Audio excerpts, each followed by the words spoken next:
Hero Raj Tarun Lavanya episode మరోసారి hot topic గా మారింది. గతేడాది మొదలైన ఈ వివాదం ఇప్పటికీ కొనసాగుతుంది. గతంలోనే వీరిద్దరు ఒకరిపై ఒకరు ఆరోపణలు చేసుకొని కేసులు కూడా పెట్టుకున్నారు. ఇటీవల కొద్ది రోజుల క్రితమే రాజ్ తరుణ్ పై పెట్టిన కేసులు వెనక్కు తీసుకుంటున్నట్టు లావణ్య తెలిపింది. కానీ అంతలోనే రాజ్ తరుణ్ లావణ్య కేసులో ఊహించని ట్విస్ట్ నెలకొంది. లావణ్యపై రాజ్ తరుణ్ తల్లిదండ్రులు దాడి చేయించినట్లు లావణ్య ఆరోపిస్తోంది. కోకాపేటలోని లావణ్య నివాసానికి వెళ్లి రాజ్ తరుణ్ పేరెంట్స్ ఆమెపై కొందరితో దాడి చేయించినట్టు తెలుస్తోంది. ఈ ఘటనపై సమాచారం అందుకున్న పోలీసులు లావణ్యపైన దాడి చేసిన వారిని అదుపులోకి తీసుకున్నారు.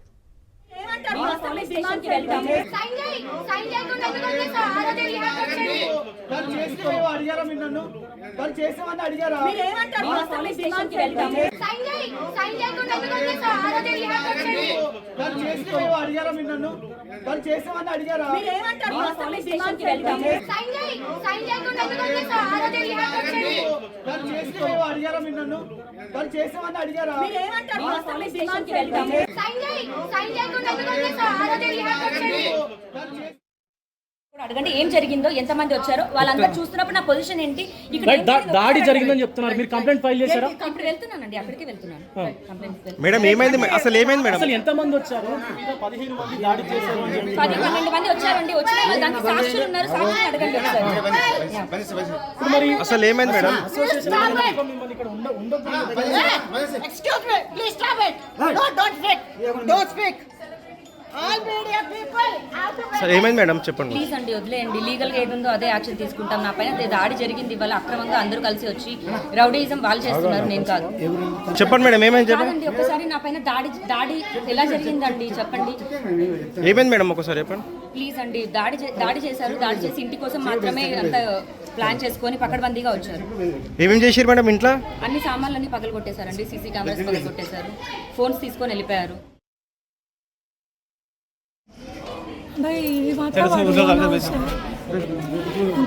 ఇది కాదు, ఎవరో డబ్బు పెట్టలేదు, వాడంతటి వాడు కష్టాలు తీసుకుందా.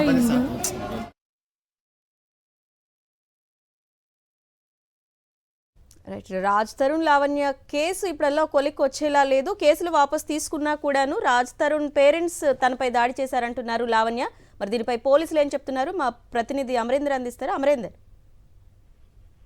అలా హీరో రాజ్ తరుణ్ లావణ్య వ్యవహారం సంబంధించి ఏదైతే లావణ్యపై కొద్దిసేపటి క్రితమే కోకాపేట నివాసానికి వెళ్ళి లావణ్య పైన రాజ్ తరుణ్ తల్లిదండ్రులు అటాక్ చేశారనేది ప్రస్తుతం లావణ్య చెప్తుంది. అయితే లావణ్య ఇప్పటికే 100కి బయలు చేయడం, వెంటనే నార్సింగ్ పోలీసులు కూడా ఆమె కోకాపేట నివాసానికి చేరుకోవడం, లావణ్యపై దాడి చేస్తున్న క్రమంలో నిందితుని నార్సింగ్ పోలీసులు కూడా అదుపులోకి తెప్పిస్తున్నారు. ప్రస్తుతం పోలీసులు మాత్రం ఈ ఘటనకు సంబంధించి ఎందుకు దాడి చేయవలసి వచ్చింది, ఇంట్లో ఉన్న సమానులు కావచ్చు వస్తువులన్నీ కూడా ధ్వంసం చేశారనేది ప్రస్తుతం లావణ్య చెప్తుంది. కాబట్టి వీటన్నిటికి సంబంధించి నార్సింగ్ పోలీసులు ప్రస్తుతం నిందితునైతే అదుపులోకి తీసుకొని విచారిస్తున్నారు. అయితే ఇటీవలే రాష్ట్రం క్షమాపణ చెబుతూ అతనిపై పెట్టిన కేసులన్నీ కూడా వెనక్కి తీసుకుంటానని కూడా లావణ్య ఒక వీడియో కూడా వైరల్ చేసింది. అయితే రాష్ట్రం తనని పెళ్లి చేసుకొని గర్భవతి చేసి అనంతరం దూరం పెట్టారనేది పోలీస్ స్టేషన్ మెట్లు గతంలో లావణ్య ఎక్కింది. ఈ నేపథ్యంలో ఒకవైపు హైకోర్టు పరిధిలో కూడా లావణ్య తరుణ్ సంబంధించిన ఈ కేసు ఒకవైపు హీరింగ్ నడుస్తా ఉంది. ఈ తరుణంలో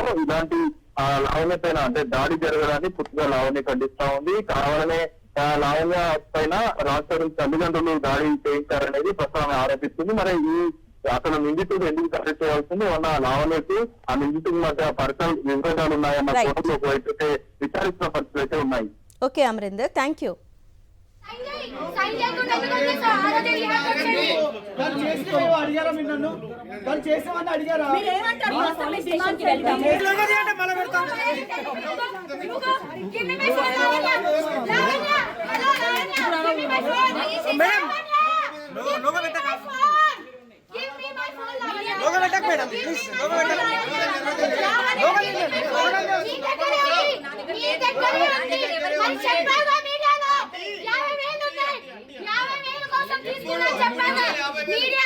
చెప్పిందా 50,000 కోసం ఫోన్ తీసుకున్నా అని చెప్పి.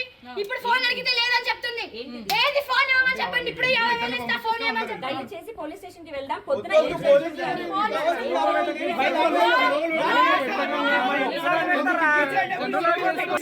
ఫేక్ అకౌంట్ లో పోయి న్యూడ్ వీడియోలు పెట్టింది. మా ఇద్దరు పర్సనల్ ఉన్నాయి. నువ్వు చేస్తావు అన్ని నువ్వు చేస్తావు. నా ఫోన్ నాకు ఇచ్చేయ్. నా ఫోన్ నాకు ఇచ్చేయ్. ఫోన్ తీసుకురా వెళ్ళి. ఫోన్ తీసుకురా వెళ్ళి. లోపల వెళ్ళండి.